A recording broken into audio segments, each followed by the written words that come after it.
Well, there's a little more than 24 hours left in the AFL trade period, and there's a whole host of big deals yet to be struck. But some big news has just dropped. So let's take you live to Melbourne now. Our man David Zeta joins us. Zeta, it's great to catch up with you. We'll get to the players in a moment. As mentioned, some pretty big news from left field, but it involves Fox Footy's very own Nathan Buckley. Yeah, extraordinary stuff. So Nathan Buckley will be an assistant coach at the Geelong Football Club next year. So certainly not the turn we expected this to take. We know, of course, he interviewed for the Melbourne senior coaching job. He has been a regular in the media, obviously here at Fox Footy as well as in radio as well. So he has been a mainstay in the media, but we know that his aspirations for coaching, again, have certainly picked up in recent months. The Tasmanian job, of course, looms large as their inaugural senior coach, but dip his toe back into the water as an assistant coach. It seems like that is certainly the goal here. So he will be at Geelong next season, of course, replacing a very handy replacement for Stephen King, who got that Melbourne Football Club coaching job, and he now goes to the Cats, Nathan Buckley. So quite an interesting move. That's a pretty big addition for them in the coaching ranks. We'll see how it shapes up. Of course, Collingwood and Geelong over the years have had many a battle, and Chris Scott and Nathan Buckley have gone head-to-head in the coaching boxes over a fair period of time, and now they will be allies next season. So pretty big move from the Cats, even though it may not be the move most were expecting. Yes, in a world where things rarely stay secret for long, they've done well on that front, that is for sure. All right, let's get to the players, Zeets. And Zach Merrett, we all thought he was headed to Hawthorn. Where is that at the moment?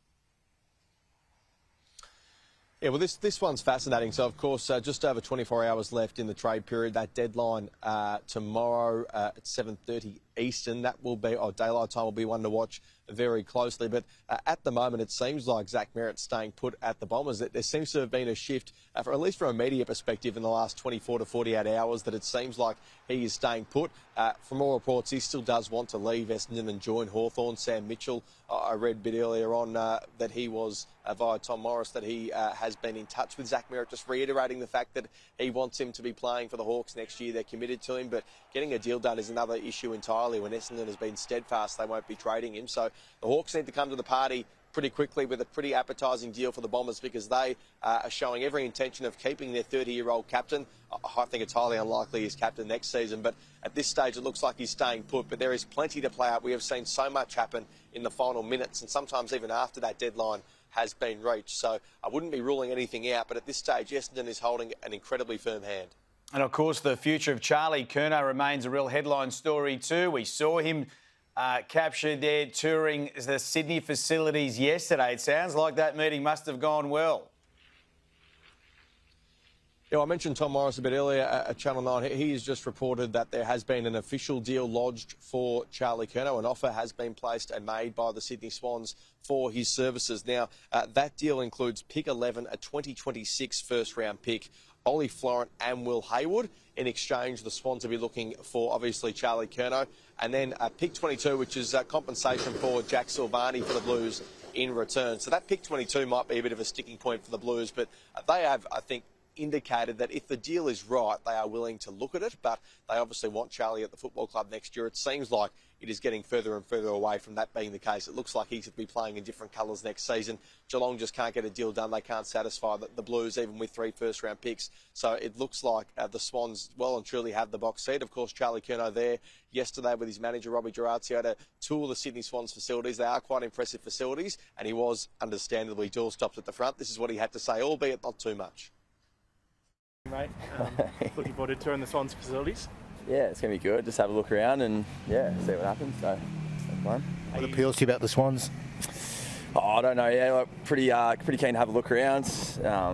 Yeah, so we'll wait and see. It's been nice to get up here just today. So, are you still hopeful of a move in the next couple of days? Oh, there's a fair bit to play out, so I'm not too sure. But we'll see what happens. Yeah, it'll be good. I guess you want to get away from the media up in Sydney, maybe? What did Clayton Oliver say the other day? No, I'm joking.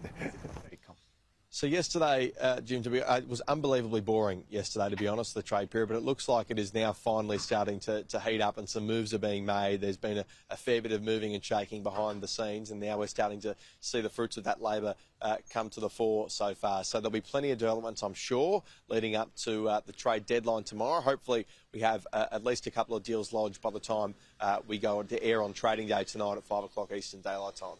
They've hit the home turns, Eats. I think the whips are cracking now. It's going to be very fast and furious, no doubt, and you'll keep us right up to date. Really appreciate it, David Zeta, there on what now is quite a fast-moving time frame as the AFL trade period deadline does loom large tomorrow night. You won't miss a thing. Care of the team with Fox Footy.